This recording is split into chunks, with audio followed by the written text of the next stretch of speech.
जे पण काय टेक्निकल मिस्टेक झालेले आहे, इंजिनिअरिंग असू दे किंवा आर्किटेक्ट कडनं झालेले आहेत, ते कुठेतरी निदर्शनास आणून देण्याचा प्रयत्न आहे माझा. त्याच्यामुळे काय होतंय, जी चालना वाहतळाला मिळायला पाहिजे ती मिळत नाहीये.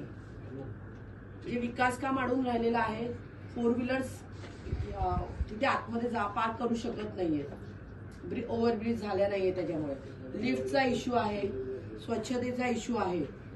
आणि स्टेशन पासून ते शिवाजी चौक म्हणजे असा एल होतोय मधला आपला, दीपक हॉटेल पासून ते शिवाजी चौक पासून, इव्हन दीपक हॉटेल पासून ते आपलं बाईच्या पुतळ्यापर्यंत, टुवर्ड्स लेफ्ट गेलं तर बैल बाजार पर्यंत, दोन्ही साईडला ज्या 2 व्हीलर्स पार्क होत आहेत, त्याच्यानी काय होत आहे, शॉपच्या पुढे थोडीशी जागा, त्याच्या पुढे प्लॅटफॉर्म, त्याच्या पुढे 2 व्हीलर्स पार्क होतात, त्याच्या पुढे हॉकर्स बसत आहेत.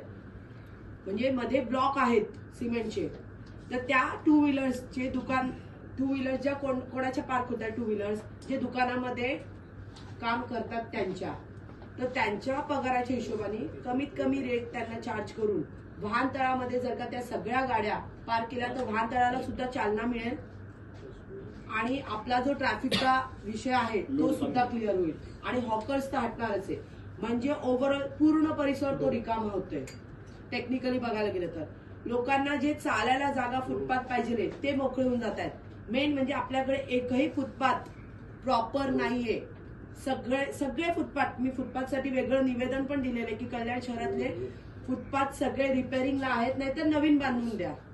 याच्यासाठी तुम्ही वरती प्रशासनाकडे, वरच्या प्रशासनाकडे मोठी मागणी पण करा. आणि उपोषणाला बसले तो सोडून त्या ठिकाणी नाही भाग म्हणजे आग्रा रोड घ्या किंवा राणी कपूर जिथे बसले तिथे म्हणजे कपूर वाहन काय तिथे फुटपाथ